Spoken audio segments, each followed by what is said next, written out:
I think if you go back to earlier this year, there was a lot of internal pushback that Republican members of Congress, they wouldn't stand for their pet projects or infrastructure projects in their districts not moving forward because a guy named Russ Vought decided that they weren't going to move forward. But look where we are today. Speaker Johnson took the microphone, and I was intently listening. And what did he say about this?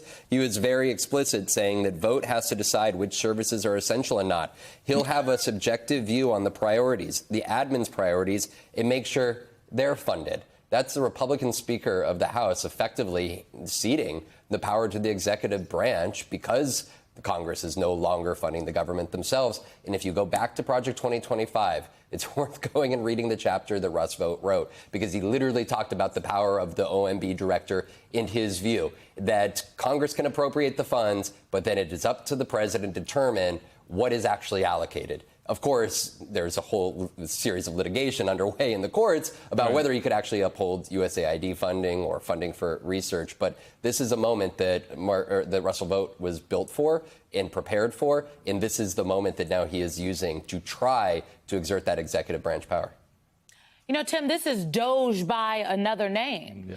And if you really think about it, remember, Doge was unpopular. The reason Elon Musk even had the unmitigated gall to tell us that President Trump was in the Epstein files was because he was excommunicated from the circle, from polite society of this Trump administration White House, because he became untenable and what he was doing was unpopular. That's why he's out. And so I do think here that people have to remember that. Like Russ Vought, this is actually the same guy that, remember when he shut down that Medicaid portal early on in the administration, and Republicans and Democrats were calling up the White House saying, you got to get this back online. I'm hearing from the folks in my state. And Russ Vought thought he was on solid ground then. But because the people pushed back, because the members also raised their voices, within hours, the decision was reversed. And so I do think here that there is a chance here that Mr. Vought is not on solid ground, and that just like the president turned on Elon Musk,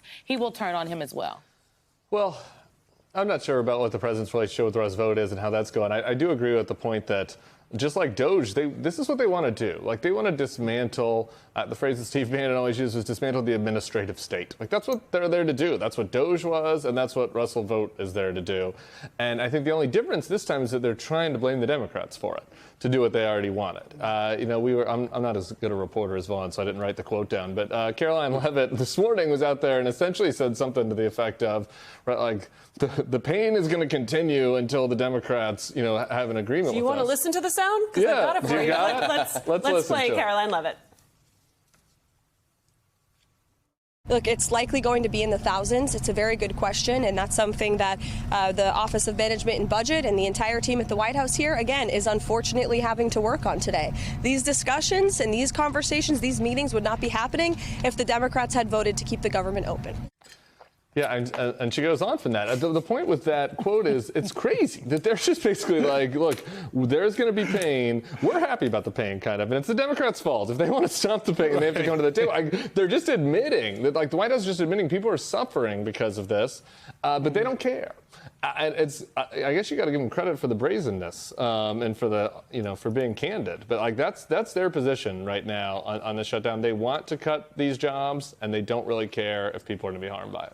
Alicia, I would add that they're suffering, and the White House, they're suffering because of the White House. This isn't just random pain that's been inflicted. They don't have to fire people. They don't have to make all of these cuts. They don't have to snatch back the money from these projects that were already allocated. They're doing it on purpose. Well, and it was forecasted all through the election. Everyone who pointed out what was laid out in Project 2025, and as we all remember, the now president tried to distance himself from Project 2025. Take a listen.